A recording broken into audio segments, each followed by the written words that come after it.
skin scent or a new phrase that I learned, beast mode? Beast mode. Beast mode. Beast mode. Okay. Yeah. Can you break down for the people what beast mode is? In fragrance? Mm-hmm. It's like your HBIC scent, right? Mm-hmm. Yeah, I don't like second skin warmth, musky stuff. Like, I want you to smell me 2 blocks down. Mm-hmm. And for me, that's Royal Princess Oud. Okay. Yeah. Okay. Okay, beast mode. Okay.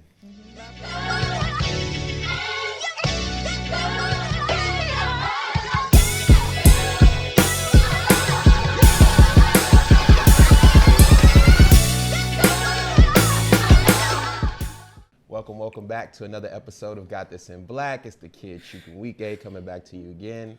It's your favorite black fashion podcast, Got This in Black. And to my lefter, we have the better half of the podcast. Hi, friends. How are you doing, Andima? I'm phenomenal. I'm in one of my favorite places. Yes, tell them where we're at. New York City. New Specifically York. Harlem. Harlem, what's good? Uptown. Uptown. Love it. Yes. Y'all think Brooklyn is fun, but it's all about Harlem. You're missing out. Let's not start wars here, okay? Let's not start any New York wars here. No borough wars. Borough Wars is nuts.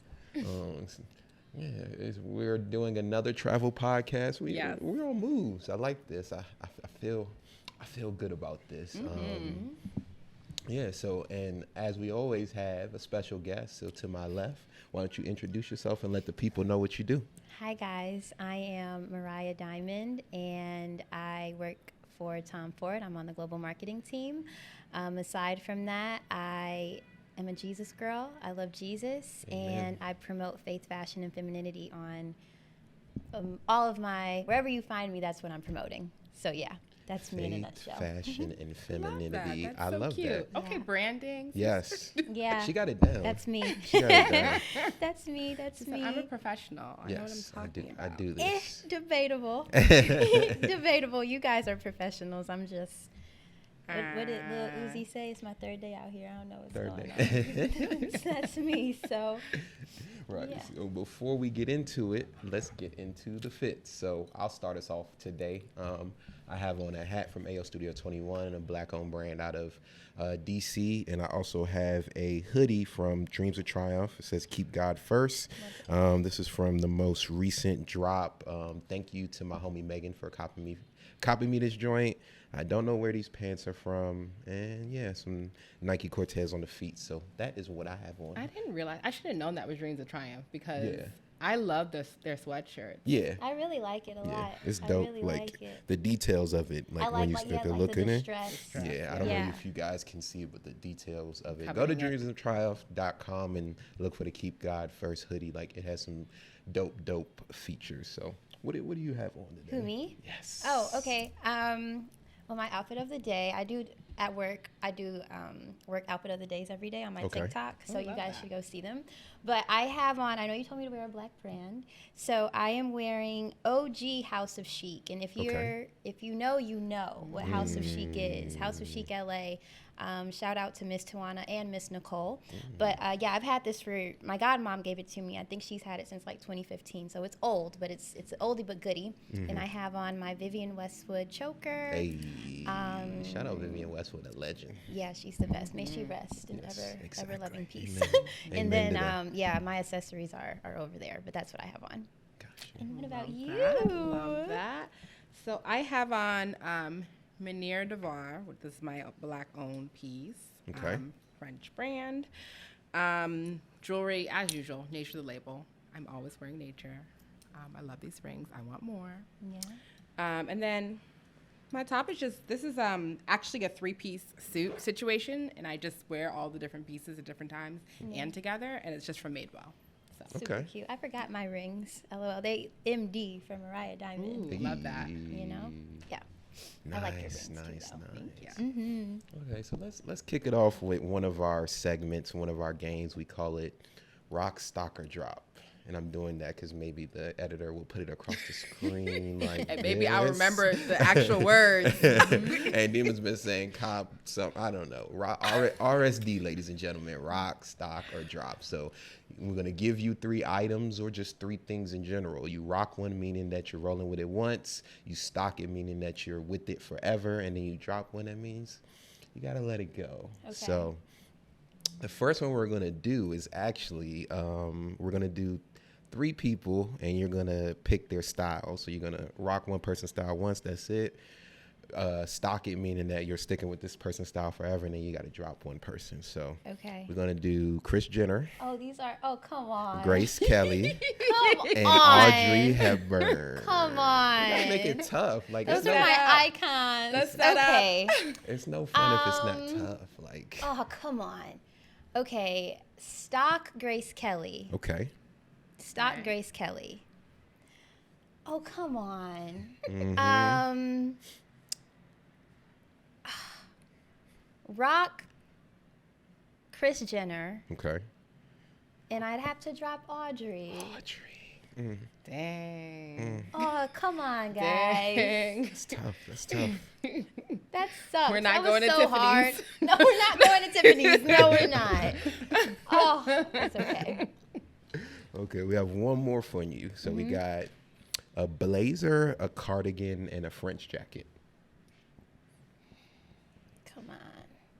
I mean, Those are like all staples. I did some research for this She one. did, yeah. And Nima did. I was like, okay, I'm going to make this difficult for her. Okay, say it again. A blazer a cardigan and a French jacket. and a French jacket. My mom's going to watch this and be like, they're torturing you. I'm going to rock a cardigan. Okay. Okay.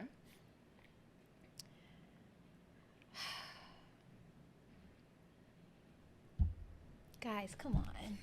I'm going to stock a blazer because you always need a blazer. You do. You always need a You blazer. do. Double-breasted blazer at that. Yeah. I'm not Yeah. mad at that. I'm not mad And at I that. have to get rid of the French jacket. French jacket. I'm surprised. All You, right, like P. you had some tweed all up and down. I know, but a And the blazer French- is man, just you so let- Yeah. essential. You let go Yeah. of the French jacket, Audrey Hepburn. I see a just- connection right there. I see a connection. Come on, guys. Come on. That was a tough one. Yeah. I get Yes. it. That makes sense to me. That made sense to me. No. Wait, you said rock the blazer? Or Rock the stock? cardigan, stock the Yeah. blazer. Stock the blazer. Yeah. Okay. Yeah. Yeah. I Yeah. probably would have done. I actually would probably rock the. I'm not a cardigan girl. Really? I don't know how to style them well. Like I feel like the only time I could probably wear them if I'm doing like a shoot wear, like fit where I'm wearing like a white t-shirt and like some See, sweats. but it and, also like, is dependent upon the type of cardigan that you have. See, True. like me, I don't wear like when you think of 2016, you think of everyone having those deep V cardigans with the buttons and it's like long and it has the 2 pockets in the front. yeah. Like, Yeah. the cardigans I wear are, and I can't wait for my mom to wear this because she is a cardigan enthusiast. Like she is, you think of cardigan, you think of Karen. Her name is Karen, ironically enough. But like similar to the tailoring of a French jacket almost. Okay. Yeah, Okay. yeah. Okay. Yeah. But with like a knit Yeah, material. I think that's the cardigan I was thinking about, and I think that I had to be careful with crop jackets. Like they can be very hit or miss. on Yeah, me. yeah, that is. But it's also dependent on dressing for your makeup. Yes. Like I can't certain things. It's just like, what are you doing? Like Yeah. BFFR, Yeah. crop tops being one of them for me. Yeah. I'm too long. Yeah. Yeah. I'm too long for that. Okay, so let's get into your story. I want to know. Okay. The people need to know about you. So, what are some of your earliest fashion memories? Well, the earliest memory I have, honestly, is fashion focused. I actually took my first steps in heels, no exaggeration. Wow. Like that's like a real thing. Oh, Playing in my wow. grandma's shoes. But my grandmother is a seamstress, Okay. and she has played a pivotal role not only in like helping my mom raise me. My mom had me when she was 19 years old. And, moms. A righteous mom would say, I'm going to help my baby raise this baby. So she definitely did that, her and my granddad. But she is everything to me. I don't even know. I mean, she knows this, yes. But I have admired her since I was a kid from watching her make clothes to just watching how she dresses, to how she carries herself. She's definitely put the principle of being a young lady in me, and that is something I'll forever be grateful to her for. But I have always been inclined with clothes, magazines, models, sewing, frilly stuff, tutu, going to Joanne Fabrics, going to Mood. Like I've literally would just follow her and watch everything that she do because I was so invested in that. And I appreciate my parents for really cultivating that in me at an early age because, you know, and hate to go down this road. Well, actually, no, I don't. It's just I can't hide who I am. But, you know, your purpose, why God sent you here, generally plays a pivotal role in, like, who you are as a person. Facts. So my parents saw, like, she likes fashion. Let's cultivate that and let's see how we'll link it to Christ. What is her purpose on earth? What is that going to be? Because she has a gift. You know, like my little sister, for example, is 16 years old and will be on Broadway. There is no ifs, ands, or buts about it. I would love to let you guys hear her sing after this because I told you how old she was. Generally, I don't, and I let them hear her sing, and they're like, she's what? Really? She's Wow. But, you know, for me, that was fashion. So people are born with gifts to sing. People are born with gifts to play basketball. I was born with the gift to thrive in the fashion industry, I guess you could say. So yeah, I mean, since I was a kid, little kid, I've loved all things about clothes and what makes people unique, I guess you could say. My style of dressing has always been a very modest and buttoned up one, thanks to my parents and my grandma, I think. But yeah, that's like my earliest seeing her. Gotcha. No, that's what's up. So were you sewing young, or what age were we talking? I would play around with her. So she'll give me a piece of fabric and be like, do whatever with this, or like we'd go to Walmart, and you guys are from Maryland, so you know what Walmart is? Yes. Okay, yes. so you know we'd go to Walmart, and at one point in time you could buy fabric and you could buy things so it was like a Joanne fabric section in Walmart. They still got it. Really? Yeah, they do. I don't Depends know. on the Walmart. Depends on Okay. the Walmart. 'Cause Yeah. I went there to go get like a seam ripper and the little metal thing that you put on the seam allowance for my sewing machine. I got that from Walmart as well too. So Are you still able to buy fabric? Do they still have the rolls of fabric? I don't know if they still have the rolls of fabric. I didn't okay. ask. But You know what? I wonder when that went away because I remember distinctly when they did have that. You remember it, right? That's like a core memory unlocked. Yeah. So we would go, and at a point in time, there was like a pamphlet, a magazine almost. You would open it, and you'd be able to like see the patterns, and then you'd take the book to the lady, and she'd say, you know, what pattern do you want? You'd let her know the number. She'd give it to you. So I would go with my grandma. She would buy random patterns. She would let me look through them. I would pick out what I wanted, and she'd get it, and we'd make it, you know? So doing that with her, she would make me those little the blankets that you like tie on the sides. You know what I'm talking about? Oh, yeah. Yeah, so It's I like two have pieces like of fabric. 1,000,005 of those from when I still have them to this day. But yeah, that was one thing. And then my family and I relocated to Texas when I was in the 6th or 7th grade for ministry. Austin or Round Rock. Okay. Round Rock. Okay. Yes. But there was when I got my first sewing machine, and my dad was like, okay, like if you're gonna do this, you're gonna do this. Like we're gonna get you a sewing machine, you're gonna go to Joann's, you're gonna go to the classes, you're gonna do all the things. And I was like, okay, let's do it. And that's what I was doing for a little bit. I remember my first class, I made a pair of pajama pants, and they were too short for me. But it was fun to be able to do that. Sure, Chuck can relate to that. Yeah, Yes, yeah. I very much can. I made me a crew neck, and it looks pretty good. The sleeves are a little bit shorter than I want, but It's all right. it's all a right. work in progress, learning how to put pieces together. No, but also just going back to earliest memories of fashion, I just remember something talking about my dad. My dad's father was also a seamstress. Oh, wow. And I didn't have the opportunity to meet him. He passed away before I was born. But he used to make the costumes that the Clark sisters wore. Oh, wow. Yeah, so he was the seamstress / designer for the Clark sisters, and That's fire. all the costumes you see them wearing, he's made them. Like Wow. Grammys, all of that, he made them. So, hearing those stories from my dad, it was like, That's so cool. that's amazing. And just hearing, he's like, he'd love you if he saw you, and you'd have all the clothes, all the things, whatever. So yeah. No, that's dope. Okay, so did you because you're doing marketing now, so did you think you were going to be a designer when you were younger? When I was a kid, I did. When I was a kid, I thought I was watching the Grammys. I was like 10, and they were doing the red carpet thing. It was the Oscars, I'm sorry. And I was sitting on my couch, and I said, that's what I want to do. When they ask them what they're wearing, I want them to say my name. Mm-hmm. And, that was that. But as I got older, I started to realize that there were other avenues that I could take in the industry. Yeah. And I quickly realized, like, sewing isn't my thing. Like, I don't like sewing. I don't like it. I actually hate it. It's just not something that I enjoy.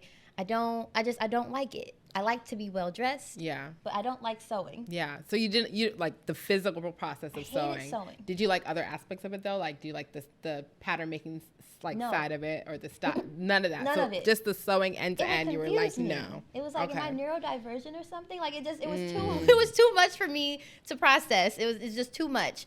So it's really technical when you think about it. It's very technical. It's one of the reasons why I like sewing, because it feels like engineering. Yeah, see, I don't have that brain. My brain works like that. See, my brain does not work like that. I am analytical, yes, but in a different way. Yeah. So, I was just like, this isn't it. And then I joined this program with Nordstrom called the Nordstrom Fashion Advisory Board. Okay. So basically it was for high school students to be on an advisory board where you would learn about the different avenues that you could take within the fashion industry. So in that program, I learned about buying, learned about merchandising, all the things that could come from that. Not marketing. Marketing comes later in my story, which is so funny. So when I went to college, I thought I was going to be a buyer for Nordstrom. And I thought I was going to move to Seattle and work at Nordstrom headquarters, and that's what I was going to do.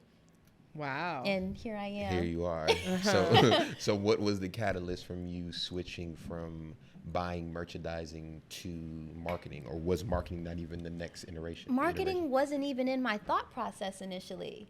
I thought that I went from buying to public relations to styling. Oh, interesting. And when I did styling for quite a bit. I thought that was what was going to stick because I worked with a celebrity client. Shout out to Carlos, love you. I'll send it to him or after this, I guess. But I did that for a while, and I thought that's what I was going to do. But finding out that that's not very lucrative, and I don't have, God graces, just like I was just saying that you're born with gifts. I'm not born with the entrepreneurial gift. Like, that's just not my thing. I find pleasure. I have stability. I have a 401k. I have benefits. I know I'm going to get paid on the 15th and the 30th. So I am totally content with that. Right. I'm also content with saying I can go to Sephora and Vanilla Sex, my fragrance that I just launched, I can say that's my fragrance. Like, I did that, So yeah, I'm totally content with that. But I was like, Lord, this isn't it. Like, I don't know what it is. I have 2 years left of being at Kent State. What's next for me? Because none of this stuff is working, and I don't know what it is. And it was almost like, it wasn't almost. God used my best friend. I was in her dorm. I was complaining about it. And I had just prayed before I went in her dorm. I don't even know if she knows this. And I was like, I just don't know what I'm going to do. And she was like, I thought you was in the school of business this whole time. And I was like, you've known me for 2 years at this point, and you thought I was in the school of business this whole time? Friends never really know. They Like, never my friends will know. tell me what they do, and I'm like, what is it that she does something, something to do with marketing, something to do with, Yeah, he she never was like, clearly can pin I it knew down. you I knew were- what Gabriel was going to say.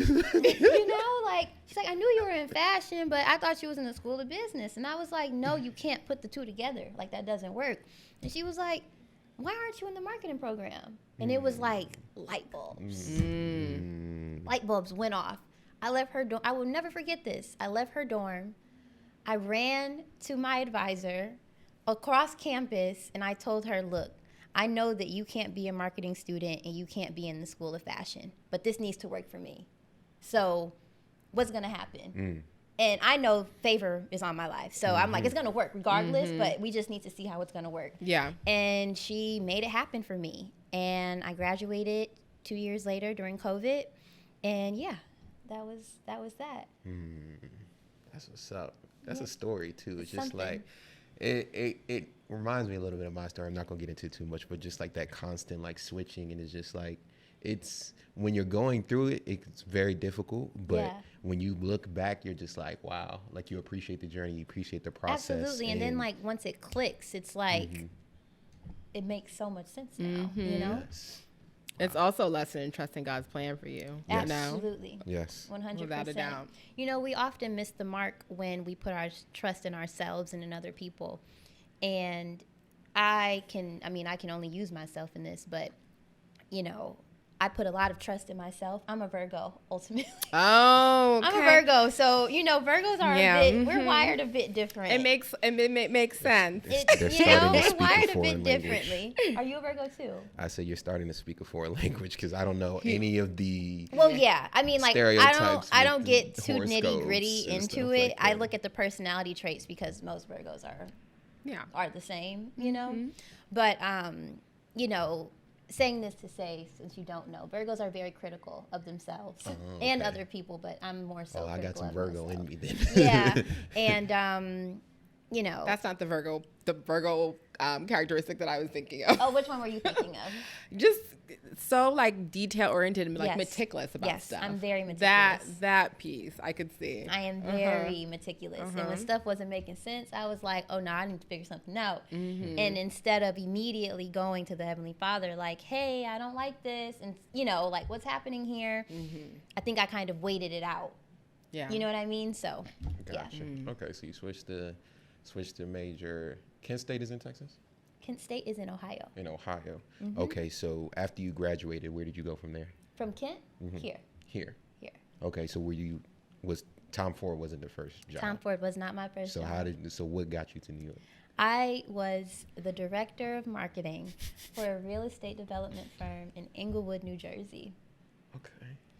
It was not anything I wanted to do. I hated that job. I cried almost every day going to it, but I am so grateful for it because it taught me resilience for one, and for two, I literally had to learn.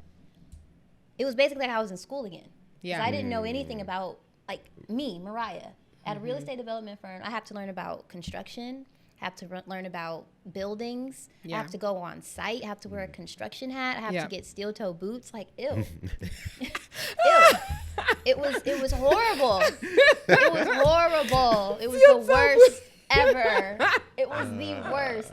And I would sit with the guys that like worked on site, and they're like, "Oh, we have to find Mariah some pink steel toes because da da da." And my little construction or my hard hat had a tiara on it, like a sticker. But yeah, it was nuts. And every day, even in my interview, I told them like, "Look, I have no desire to be here." I probably shouldn't have said that, but I was like, "I have no desire to be here. I won't be here for long. I am here to work in the fashion industry. That is why I moved here. My degree is in fashion. That is what I'm passionate about. But I will learn how to do this job." And I did just that. Gotcha.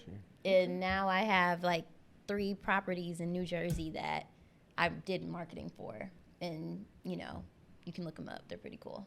Damn, that's lit. That's lit. I like Yeah. that. I like that. Okay, so after the real estate company, where we go to next? L'Oreal. L'Oreal. I was Okay, at so L'Oreal. we getting there. We're getting there. We're Yeah. almost there. I was in hair care, Okay. as we just saw. I am not hair savvy. So it was definitely different. It was learning. Again, it was in being in school again, not just learning how to be a marketer, but also learning about hair because I knew nothing about hair. So it was different. I appreciate my experience at L'Oreal so much because it was another year of marketing for me. Literal school. L'Oreal is known to be the marketing school. I don't know if you guys know that. But, I didn't know that. It is known to be the marketing school after school. And I learned so much about, you know, corporate America itself because that was my first time in a big corporation. Yeah. Cultivating relationships, which isn't something that's hard for me, but, you know, the politics behind it and making sure that, you know, being a young black woman in these spaces that I stand out, but not in the wrong way. And this is a conversation once we get to Tom Ford, or that portion of my life where I am now, you know, that's also so important to talk about, because I have young ladies that come up to me all the time, even when I was at L'Oreal, and I'm bottom of the totem pole, most junior person there, but like, oh, you have such gravitas about you, and, you know, you carry yourself with such pride or whatever. And I'm like, yeah, I mean, I guess, like, but saying all this to say, you know, it's just really important for young women of color that especially want to go to these ultra luxury spaces. And I hate to say this, I may ruffle some feathers, I don't care, because it's the truth, and that's, you know, people like to kind of tiptoe around this, but you really have to have a certain look or carry yourself a certain way to without be a doubt. in these spaces. Without a doubt. And it's often, like, when I say this, sometimes it's received wrong. Mm-hmm. And I'm like, I don't know how else to say it other than how to say it, but it's so true. Mm-hmm. It's so true. Oh, without a doubt. There's even a difference between, I mean, I don't know if I can say this either, but I mean, let's just, we're out here now. But, you know, my agency operates in New York and operates in DC, and the look and feel of, like, Different. the DC office in New York, night and day. Different. Night and day. I already know. Very different. Mm-hmm. Very different. DC, bunch of suits, huh? It is a bunch of suits. Yep. Or it's super casual. It's either no in between. It's no in between, because Yeah. it's like you've got the people who are like our climate team, for example, like it's in the DC office. You know, they're wearing the chillest thing to the office. Yeah, yeah. But no, L'Oreal was a great time. If I wasn't there, I wouldn't be where I am now. It definitely opened the door to where I am now. I remember being at L'Oreal and saying to myself, like, somebody asked me, like, do you think you would be here all, like, forever? And I was like, I think I'll be here for a while. I don't think I'm ready to go where I want to go. And they're like, well, where do you want to go? And I said, Tom Ford. Speak it. And, Speak it. like, Yeah. Speak it. 3 months after that, I was at Tom Ford. Yes. So, yeah. Okay, and now we are at Tom Ford. Now we're at Tom Ford. Yeah. How you liking it over here? I love my job. That's amazing. That's I love to hear that. I love to hear that. I love my That's job. the ultimate goal, is I to love be my where job. you wake up and you Yes. love to do what you do. Yeah. Like, I hands wouldn't down. change it for the world. That's beautiful. It is, I prayed and I said, and something that you both will learn about me is faith activation is one of my spiritual gifts. So, you know, I believe God for any and everything. It doesn't matter what it is. I know it's going to happen. It's simple. You have to carry yourself with authority in that, because, you know, believing for things that are unseen, it's like you're nuts in the world. That's like, yikes, you know, but in the spirit, that holds a bit of weight. So, you know, I remember I prayed and I said, God, this next opportunity has to be so on par for me, down to the division that I'm working for, because I know that this is what I came to New York for. This is where the real trajectory starts, right? Like, we've been going, but this is really where it takes off. So because of that, I needed to be at Tom Ford or Killian, because I love Killian too. I don't know if you're a fragrance girl. Is this a fragrance girl? You told me about kind of. Okay. I'm getting into it. You're getting into Like, it? Okay. I'm Well, Killian is another highly prestige fragrance brand. So I said it needs to be Tom Ford or Killian, but I want Tom Ford, but I won't be upset with Killian. It needs to be Tom Ford. I need to be working on private blend, which is the higher priced tier. I need to be working on private blend, and I need to be in global marketing. okay. That was my prayer.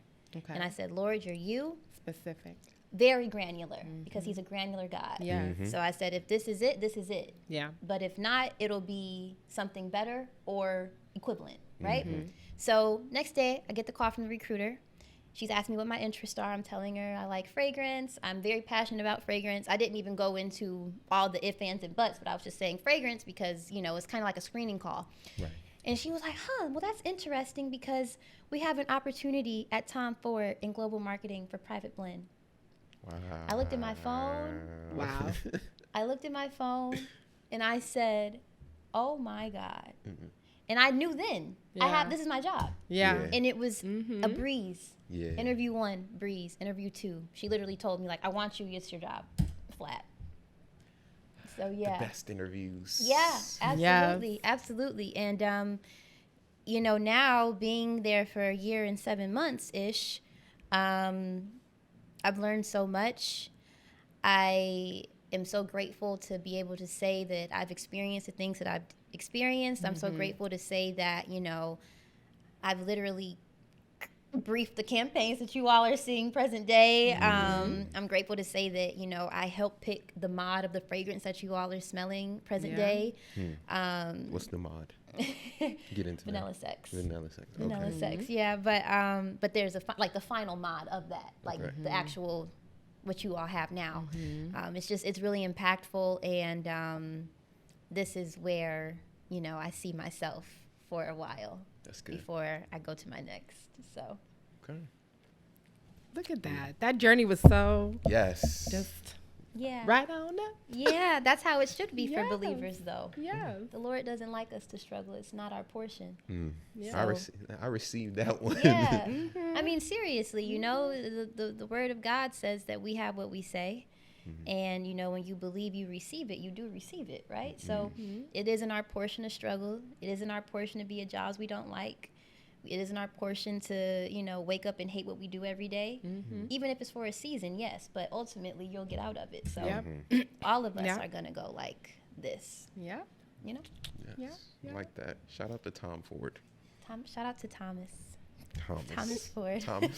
Come on the podcast, Thomas. he's MIA. I can imagine. Yeah. I can imagine. So Ndima, let's shift to our. I think Ndima has some questions for you. I do have some questions. Okay. I do. They might be controversial. Okay. If you want to plead the fifth, you can plead the fifth. I'm a controversial gal, so let's do it. No pleading the fifth in this game. No way. No way. You gotta choose. That is cracking me up. All right, so we do this segment called This or That. And obviously, you being a fragrance girly, we're going to do a fragrance edition. Okay. And I'm ready. I will also say that I am slowly making my way into becoming a fragrance girly. Like, I'm excited by it. Amazing. And so it's an exciting world. It is. It's an exciting world. It really is. Like, I really actually want to go to Egypt soon. And I hear they have, like, the purest, like, the base of what they use to make perfume. So I'm like, that's on my list. Should go to Dubai also. Dubai? Yeah. Okay. The Middle East in general. Yeah, in general, yeah. Add it to the list. All right. So we're going to start with, I'm going to start easy. Okay. Vintage classics Okay. or trendy newcomers? Vintage classics. Okay. What are the vintage classics that you go to? A fragrance or in general? A fragrance. Oh, Black Orchid, Tom Ford, launched 2006. Okay. It is a staple in any woman's closet, I think, or fragrance tray in this instance. I think that Black Orchid is the perfect mix of opulence and girly, I guess you could say. But my fragrance taste is a bit mature.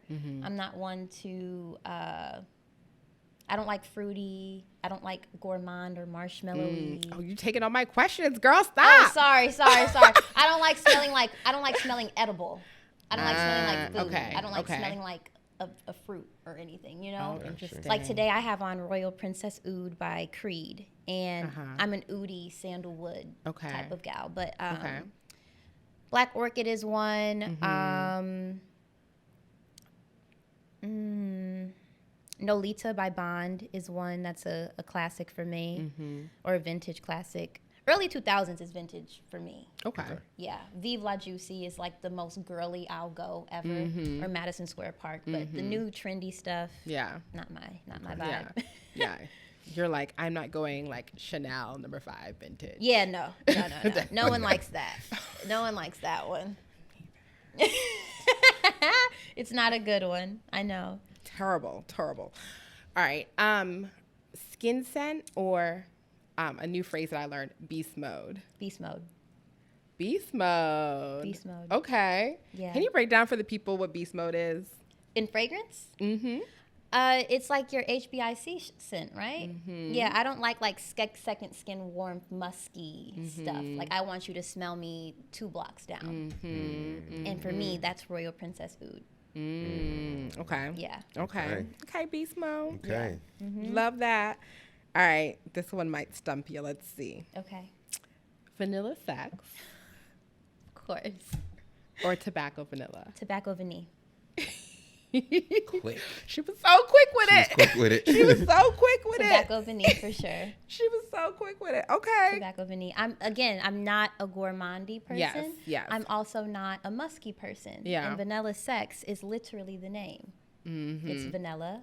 Yep. And musk or sex. Mm-hmm. You know? So tobacco vanilla is it's very, very strong.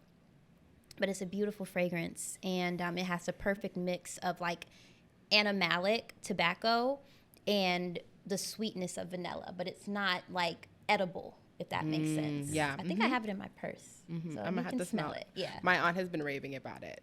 And so I'm like, but then she told me the price point. And I was like, I don't know, I'm not there yet. I'm like, yeah, we're kind of spend pricey. money on my clothes. I So that's the other understand. thing with the perfume leap that it's making it hard. I'm just like, I already have too many expensive habits. Yeah, fragrances. My dad used to always say, like, God bless your husband, because Jesus Christ. I'm like, I know. It's a crazy habit I have. Okay, last one. Bitter peach or lost cherry. Oh. I can't say neither, can I? Got to choose I have to choose one. I do not like fruity. I don't like lost cherry, I guess. Okay. Yeah. But I wouldn't wear either. Okay. And I can say that.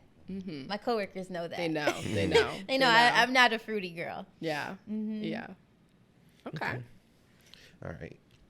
So one thing I wanted to talk about, especially on this episode, because we have some subject matter experts. So we have a marketing expert and we have a PR expert. I need to clarify a little bit about the PR thing for me, but go ahead, continue. So I wanted to talk about the differences and the nuances kind of like between marketing and PR, because I feel like in the general frame, it kind of gets lumped together sometimes and people don't understand the differences and the goals. So give your disclaimer or what you're about to say. No. I actually want, Mariah, I want you to start. I want you to start. Yeah. Okay. I want you to like tell me how you define them. Okay. First. Got it.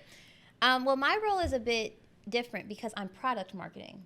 Yes. So I create important distinction right here. Thank you. I'm product marketing, and technically, like, we all do fall under the same umbrella in a way. Yeah. Okay. But in product marketing, I give a product a life. Like, I make a product I give it a life, and then I make it marketable. Okay. Yeah. And then from my perspective, once I make it marketable, my job is to then make sure that when you activate it or when you do your outpost or whatever the case is, the concept doesn't die, if that makes sense. Okay. So, Okay. like, for me, we have vanilla sex, for example. So we have to make sure that the message of vanilla sex is conveyed in everything that we do. And it kind of falls along the same lines of like a brand image type of person.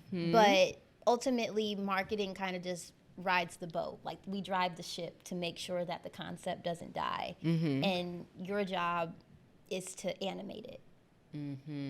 At least that's what my perspective is. Animated how from a PR perspective? Like, if the PR around it, what is, explain, dig into that more. Events. Okay. At fashion shows, making Yes. sure that it's gifted, influencer seating, making sure that, because at least with me, PR falls under, we have a communications team, and PR falls under that communications team. So making sure that social, it's posted on social, making sure that the copy makes sense. Aligning with editorial on like all aspects of copy, making sure that it doesn't, make the brand look bad ultimately. But from an activation perspective, I look at it like, you guys host the events, you plan the events, you do influencer seating, you make sure that all of the events and things that you do align with the concept, like you drive it back home. Yeah. That's what my perspective of it is. Yeah. That makes sense. I mean, I think also we come from different worlds. I'm going to put my product, like my consumer communications hat on, because that's just a different hat. Like, my world that I come from is communications, and we're talking about companies that don't really sell stuff. Like, we're talking, well, they could.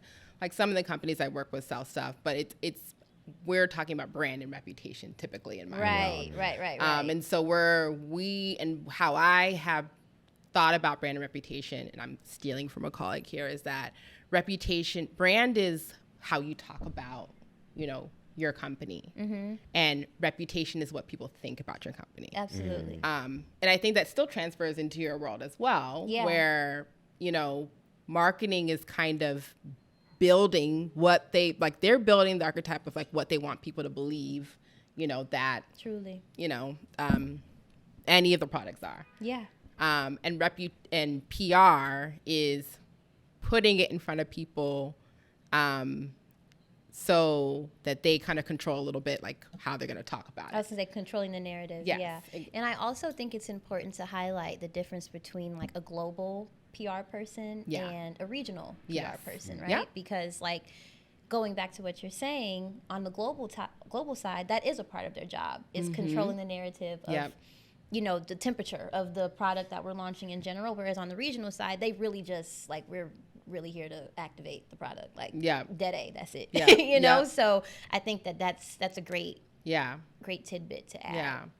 For sure. And I think what I find, in my role, because I'm not doing consumer, it becomes harder and harder for brand and reputation to be completely separate. Like they start to merge a little bit more. Just simply based on the fact that you're not like selling a product. Yeah, absolutely. And I feel like it becomes a lot more distinct on the consumer side. Yeah. And I think also there's a lot of overlap in the skill set of the people in those worlds as well. Now, granted, I can't pitch for anything. I know how to. Yeah. Like I could, I know how that. I know how media works. I know all that stuff, but like, and I also don't want to. You know what I mean? Like I couldn't see myself ever going to a regional side. I couldn't see it. Yeah. Like I love being the brain behind the actual product. Yeah. I don't want, because the way that a global team works, it's like my client is a region.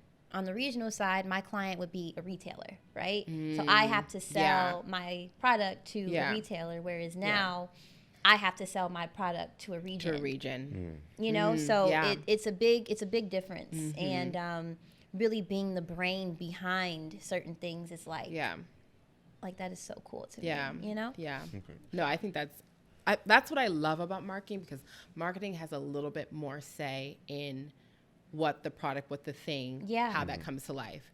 And there are so many times when I've been asked to do PR and comms around something, and I'm like, yeah, but the product sucks. Yeah. Like, I'm just like, oh, it's awful. And I have no input on that. Right. Yeah. You're asking me to do the impossible. To make something up. Basically. Yeah, no, that's real. Like I said, I was in PR for one semester, bro. It just wasn't for me. It was too much writing. It's a lot of writing.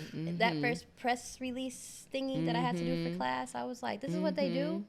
I thought they just made cute events. This is not for me. I don't have to do that. I'm on the social side, so it's like, it is more like the influencer type thing. God bless. I love it. I got a little taste of that when I was trying to write like some of the captions early for this podcast, and Nima was just like, no, you sound too professional, too this, too that. I'm like, Nima, I don't even know what that means. Just rewrite it. Like, you got time. Not for me. Like, tone, voice. And Nima was like, you know how you had an English teacher and you would give her a paper and it would come back with just red marks? That's how was the social media captions early with Dima. She was just like, no, this, no. Chuck, just give it then to me. I just let it go, because I was like, well, I don't really want to write these, so I'm going to let Chuck cook on these. I'm like, She eventually just gave up. I said, and Dima, just let me cook, because you know you're about to do it. Like, you don't want to even touch this stuff. So I'm not going to touch it. Okay. I've moved beyond that. I don't need to write the social media posts anymore. No, she's on another level. Yes. So how do you measure success in your role? Like at work? Yes. Like with a campaign or something like. So let's take Vanilla Sex. Like, how would the global marketing team measure success for? Well, I don't know about them. Okay. Or my counterpart. I only have 2 other people that I work with. But for me, success is like seeing it in real life. I don't know. I'm a bit of a different person. I don't know, seeing it in real life and being able to touch it and say like, I like help with this. Like, this is so cool. I don't care how much it sells. I don't care if it does bad. I don't, like, just going into Sephora and seeing Vanilla Sex, like as soon as you walk in on a VM unit, it's like I'm the brain behind that. That is so impactful to me. Or like, I don't know, like I am, like it is doing really well. So that also helps. Like it is doing well. But for me, it's really just seeing it go from ideation to actuality. Got you. Okay. Yeah. What's a VM unit? A visual merchandising unit. Okay. I had to ask. Yeah. I didn't know Like that. all the things that you see, like the end caps. Got you. And all End of caps. that. Got Yeah. you. Okay. So, Nima, how in your role do you measure success? Our worlds are so different, and I find it fascinating. Let me just I love it. I mean, it is a change in perception. Like reputation is pretty standard across the board.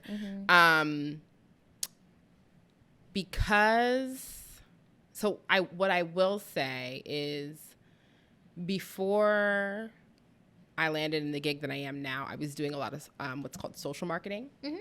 And so social marketing was all about behavior change. Okay. And it was quite frankly more exciting because you're in the communities, you're engaging with people, and you're seeing how they react to a narrative that you're trying to tell them that, encourages them to change their behavior. And so that was a lot of fun. And for me, I can resonate with what you're saying, where seeing someone engage with something and get excited by something and comment on it, even on social media, like that elicited more of a strong feeling for me. Yeah. Because now I'm dealing with like bigger clients that it's just kind of like your perception of the brand has changed.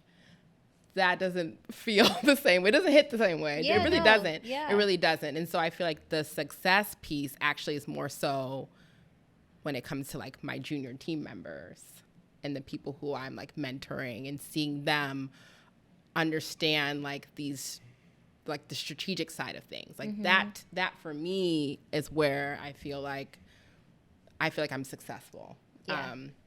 Because it's a person. I can like, Groom them almost. Yeah. And I feel like the brands it's so big now. The companies are so big now that like, it's not that grassroots community feel anymore. Yeah. And so, yeah, I'm happy for my client. I'm like, and I'm happy we're doing a good job for them. But I get a lot more excited about my teammates and my colleagues and them doing good work. That to me is success. Got you. Yeah. Okay. I feel like it's Olivia Pope vibes, but not on that granular level. But because you talk about behavior changing, that's what she should do. She used to like come in and like clean up the perception of. I mean, Olivia Pope is what my company does now. But that's what I'm saying. But the social marketing was more so. I'm not going to get into it, okay? Okay. We don't need to dig too deep. Okay? Not too deep. I think y'all got the gist of it. So Yeah. Okay. Our professionals. Thank you, professors. We appreciate y'all. Thank you for educating the people. So now we have a question that we ask all our guests, which is, what is your favorite Black fashion moment? My favorite Black fashion moment. I've been thinking about this. I've been thinking hard. I have a couple. I have two. Okay. My first one is Alton Mason walking Chanel. Okay. Ooh, yes, that's a great Shout out moment. to Alton Mason if you hear this. It's a great moment. Yeah. You can come on the podcast. I don't know, We would love to have you. Ultimately, my ultimate goal is to be the CMO of Chanel. Yes. And, that was like a pivotal moment for me, at least knowing that like. We're going to keep the clip queued up for when it happens. Yes. Oh, yeah, please do. We 16, certainly are. I said 10 years, and one of my coworkers was like 6, and I was like, I received that. Yes. I received that. It is very doable. It is. In 6. It is. Mm-hmm. So. Think about Olivier. It is very doable. Yeah. Yeah. And even that's a different story for a different day. But anyways, that was one. And then Virgil Abloh being creative director for Louis Vuitton was very pivotal for me. So, Yeah.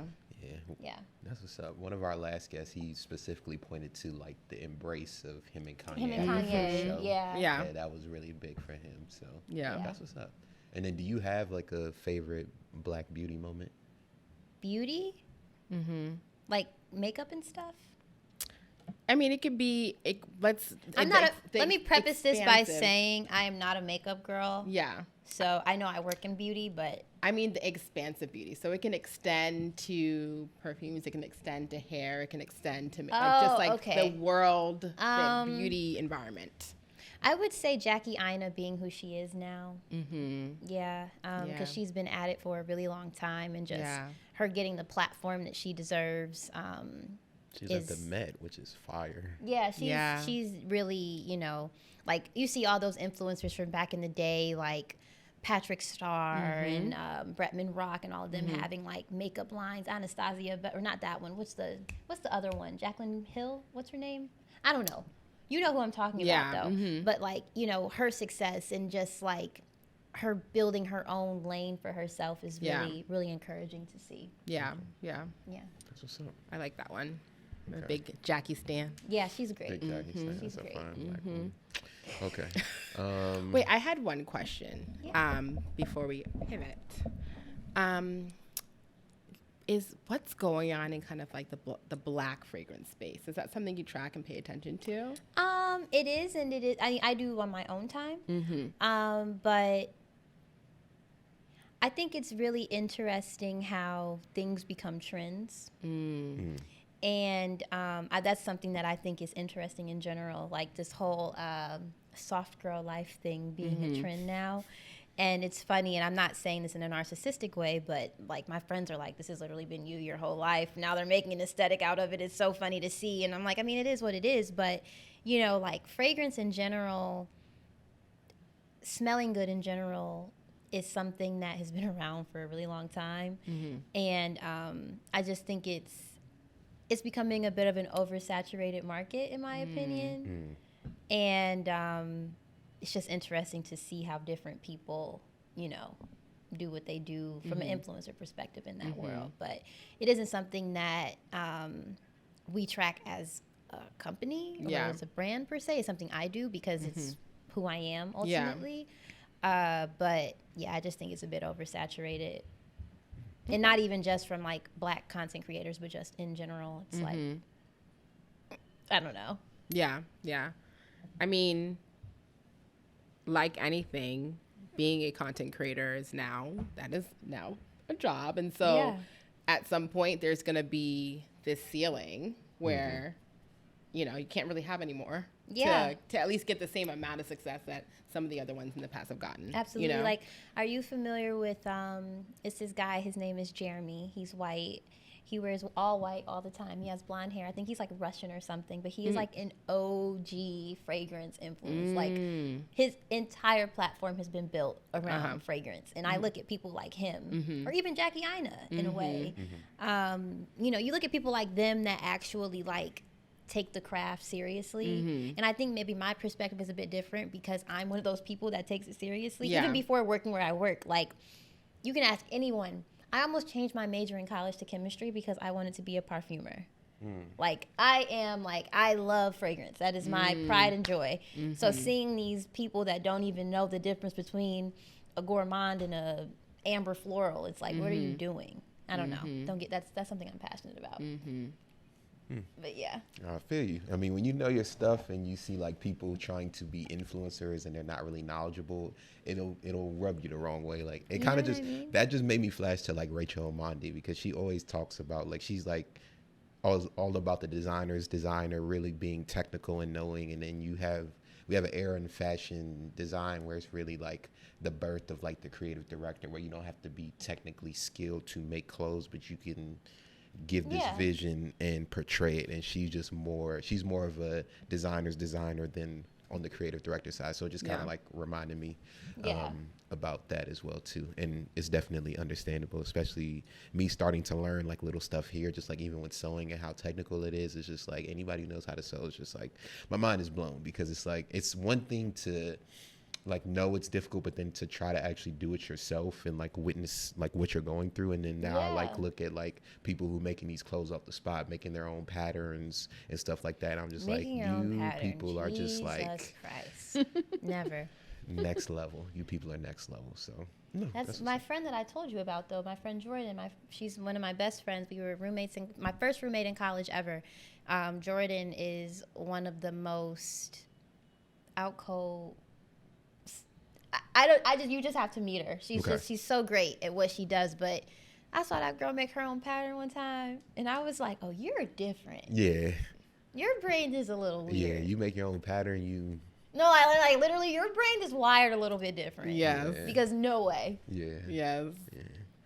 Hopefully me soon. I want to learn how to make patterns. Change your confession. Yeah. It will be you soon. You got it, Chuck. It will be me soon. You got it. Change your confession. Yes. I said that to you earlier too. Yeah. Yes. Change your confession. Yes. Okay. You got it. So I think now I want to shift to, since you're in marketing, like, what are some of the like iconic marketing campaigns to like stick out to you? Like, I think one. Did you have one that you want to start? You can go first. Start. I'm about to get in mode. Hold on. Like, Okay. I gotta get in mode. Okay. Like, it's, what do you say? It's like, hey yo, it's part 2. AI and J Kiss representing the A6 from the wrist. You could tell it's a straight switch. What is Like, this? What's happening? this is the commercial between. It was this. That was cool. This marketing campaign was the merger of sports, fashion, hip hop, and I think black culture. It was the Allen Iverson campaign for his A6s when he had commercials with Jadakiss, and Jadakiss would be rapping over, like, they made the beat, the sounds of like squeaks and ball bounces and stuff like that as well too. And like that verse has stuck with me since, I think I saw that commercial when I was probably like in my early teens, maybe even younger than that. And that commercial has stayed with me. But I think that whole like the answer, like that whole commercial series was iconic to me, and AI was just iconic, and just like AI, not AI, but like Allen Iverson. Allen Iverson. Okay. Like, I'm not a sports girl. Cultural impact was, he's the GOAT when it comes to like cultural impact. Like, everybody wanted to be AI, from the tattoos to the braids on their hair and stuff, to getting their hair braided and stuff like that. Lala's ex-husband, right? You said who? You don't know who Allen Iverson is? Oh my God! I'm sorry, I didn't mean to laugh like that. I'm not a sports girl either. Which but, one is but, her ex-husband? Carmelo. Carmelo Yeah, Anthony. but the only reason why I'm laughing is because, so I had a small sliver of time where I was really into sports, and at that time, Allen Iverson was in his heyday, and I was obsessed with him. And my little basketball jersey was his number, and I was terrible at basketball. I was so bad. At one point, I shot on the wrong hoop. Oh God, yeah, I golf, so that's my always wanted to sport. golf. Yeah, I'm not a sports girl. Really? But I love that campaign. I'm gonna go watch it now. Yeah, no. Go watch it. You can though. watch it. It was. I it's didn't know it, and I was like, oh, dope. this is. It's very Yeah, dope. I'll check it out. For me, I'm out here rapping. They look I at me know. crazy. I didn't know. That's why I'm asking. I'm like, is it before my time? Like, I didn't know what was happening. A campaign for me.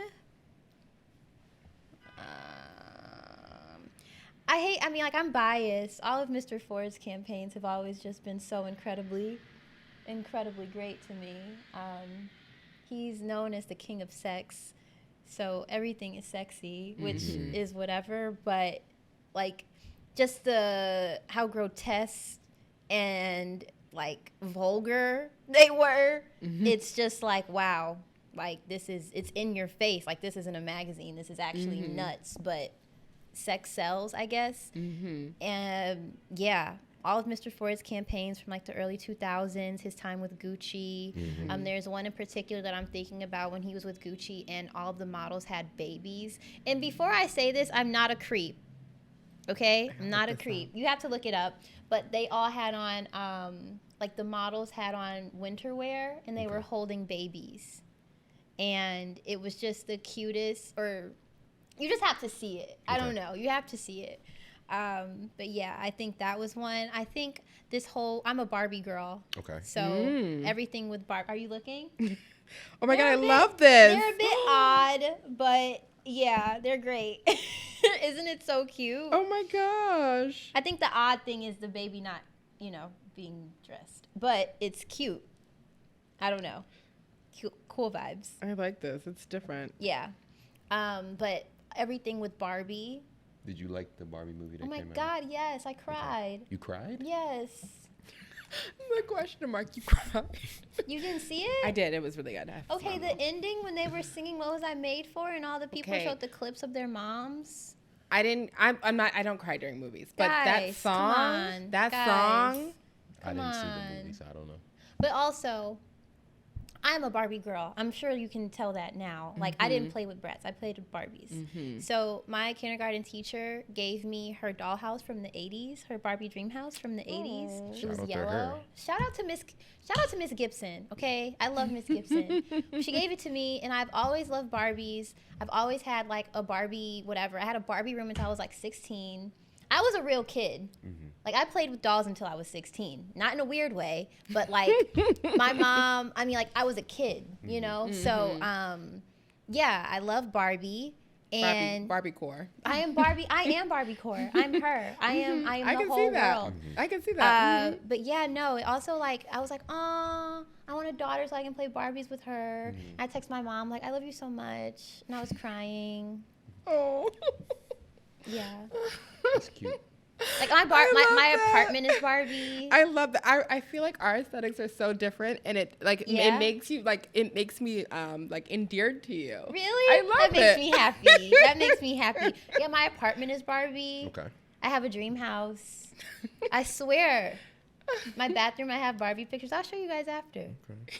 I have the Barbie Azaleen book. Barbie girl in a Barbie's world right here. Yes. I didn't like the Nicki Minaj song, but Margaret Robbie was the perfect person. Me either. Margaret Robbie as Barbie.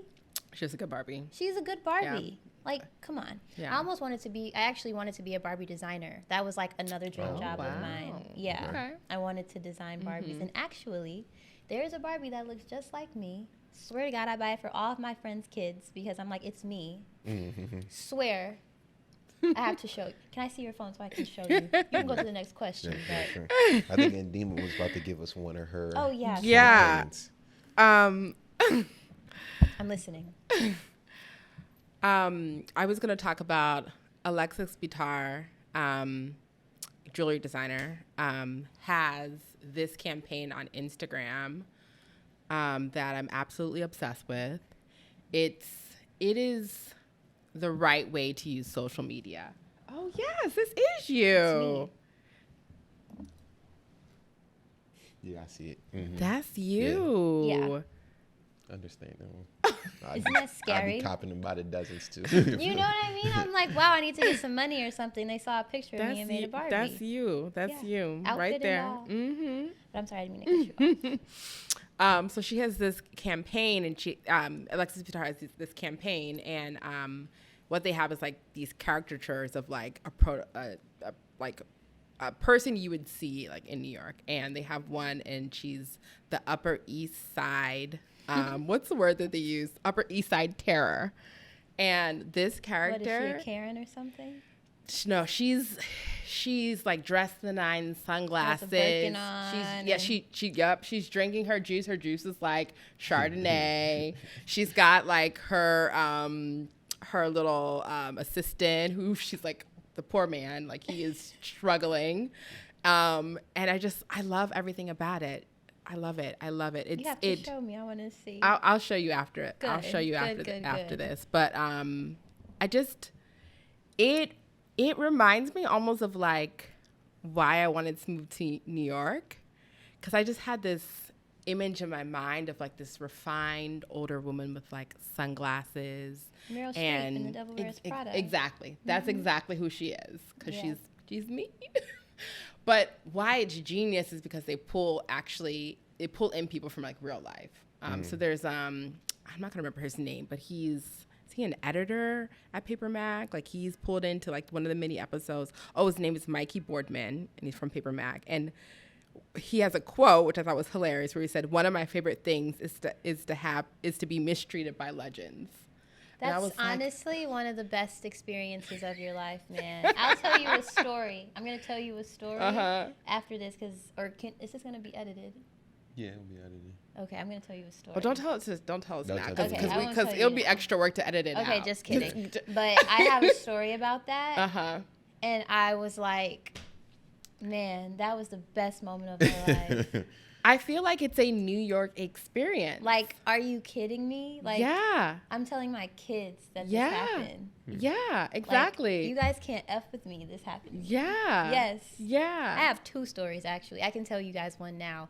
One time, I went to work, and very seldom do I wear jeans to work. Mm-hmm. Okay? Very seldom do I wear jeans to work. But this day, I just so happen to have jeans on for work. And we had this huge meeting. No one knew that it was a huge meeting because no one told us. We're not invited to the huge meetings. Yeah. So anyways, we have this huge meeting, and mine and my coworker's job is to prep the room for the meeting. Mm-hmm. So we're prepping the room for the meeting, and our brand president and CEO, who is so dear to me, I love him, and he's one of the greatest mentors to have, and I really am grateful that he has taken me under his wing because he doesn't do that with everyone, so I'm grateful for that. But he walks in the room, and it's myself, it's my coworker, and my boss at the time, and we're prepping the room for the meeting, and he's like, "What meeting is today?" And someone tells him what the meeting is, and I don't remember if he had on jeans too, which makes it even funnier. He did. He had on jeans too. And he goes on this tangent about how we all need to be like prepared for meetings and we need to be dressed and da da da da da. So then my boss is like, my big boss comes in the room and she's listening to the conversation now. And he looks at me dead in my eyes. Mind you, he has on jeans too. He goes, I mean, like, we can't come to work in jeans. Like, you shouldn't be coming to work in jeans if we have this said meeting today. Right. And I looked down at my jeans and I said, that was the best read I have ever gotten in my entire life. I remember this moment forever. But the other moment, I'll tell you guys after. Please Okay. tell us offline. Yeah, We want to know. for sure. For sure. Yeah. We want to know. But it's so funny. You need to watch these clips. Everyone is really funny. And she's got like her little dog and she's smoking the cigarette and it's just very New York. I love that. It's that. very New York. I love and it's that. all about, they're selling the jewelry and she's wearing this beautiful piece by Alexis Bitar. And I'm like, yes.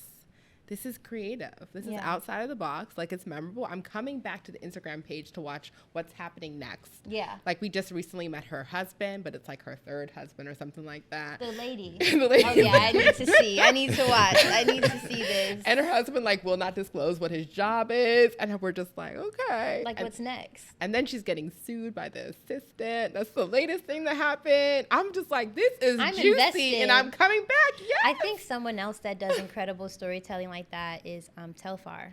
Yes. I mean, like, his stuff is a bit much for my taste, personally. The marketing is. It's a bit much. There was one Sorry. video that someone sent to me, and she Sorry. was like, "What is this?" Sorry.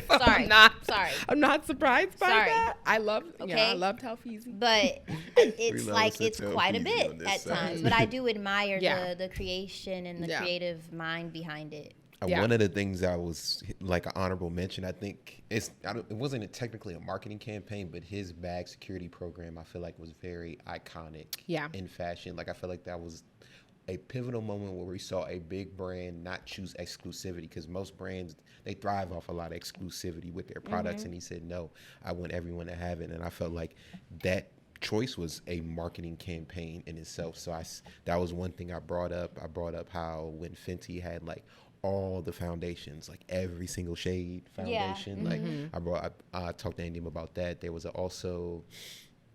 a Ken of Cole story where basically back in the day he was trying to get his clothes to buyers, because back in the day Fashion Week was really just for buyers. And so they were in this big Hilton hotel and he didn't have the money to buy a room, and that was the only way they would come see it. So he got his friend's van parked on the street, and at that time in New York the only way you can consistently park on the street is if you were filming a movie. So he registered Kenneth Cole Filming Company and said he was filming a movie in order to just get that space in order to pitch his clothes, and ended up pitching his clothes and get buyers to buy his clothes. So I thought that was really iconic. And then the Tommy Hilfiger one, when he like put himself up against like the other 4 like fashion designers, like the campaign said like these are the 4 great American fashion designers, and it was like fill in the blanks, and it was like C and K, so you knew Calvin Klein, Ralph Lauren, P and L, Ralph Lauren, P and C, I think it was Pierre Cardin, and then it said T and H, and everybody was like, well, who's T and H? And that caused like talking and commotion, and that helped catapult him. So that was something that I thought about. And then I was telling Andy, I saw this one, it was random, I think I seen it on socials. It was a company and they didn't want to pay celebrities. So they found regular people with this one was celebrities' lame. names, and they were like, "Oh, Michael Jordan likes this brand," but it just said Michael Jordan, but it wasn't actually Michael Jordan. It was just a random person. I'm so weak. That's silly. named I Michael thought it was Jordan. lame. I was like, okay. That's I thought clever to me. I thought I it would rock have with been that. cool if they saw it all the way through and they did that, and then they had like a grand reveal later on, and it's like, you know, regular, degular, someone named Michael Jordan wearing the clothes. Like, that would have been I don't know. I didn't cool get to that me, far. because you like, that's storytelling. Like, it's not just a stunt. Like that one, I feel like it's just like a PR stunt. I like the PR stunt. Well, I like that one. Don't loop me in with a bunch of these PR stunts. It's crazy. Lord have mercy. Whatever. I'm just like, let's elevate it. Let's elevate it. Right.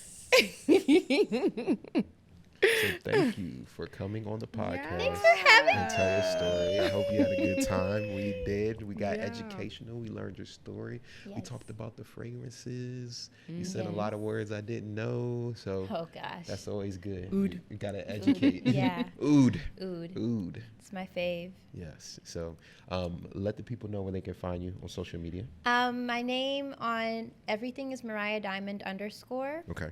And yeah. Okay. That's it. That's it. Yeah. That's it. I was going to ask you what was next, but we already know. Yeah, we already know. Can't wait. I'm in a master's program, so I finished school in December. Okay, congrats to that. Thank you. I'm pursuing my master's in the business of fashion. Amazing. And yeah, that's like it, I guess. I don't know. I'm pretty boring, honestly. I just have a cool job. Yeah, no, this podcast didn't give boring, so. I'm pretty boring. I just have a cool job. I wouldn't say that. No, I wouldn't say that. You guys have to go to my Barbie dream house. I would love to. Maybe we'll have a little tour. Yeah. Bring the camera. yeah. It can be Cribs. like Architectural Digest. Exactly. Okay. Oh, yeah. Elevated. Sorry. I was going to Cribs. See, no, we're not on Cribs. Sorry. We're not on Cribs. AD. Yes. And you can follow us at Got This in Black on TikTok and Instagram. Check out our YouTube page as well, too. And once again, another episode in the bag. Yeah. Peace. Peace.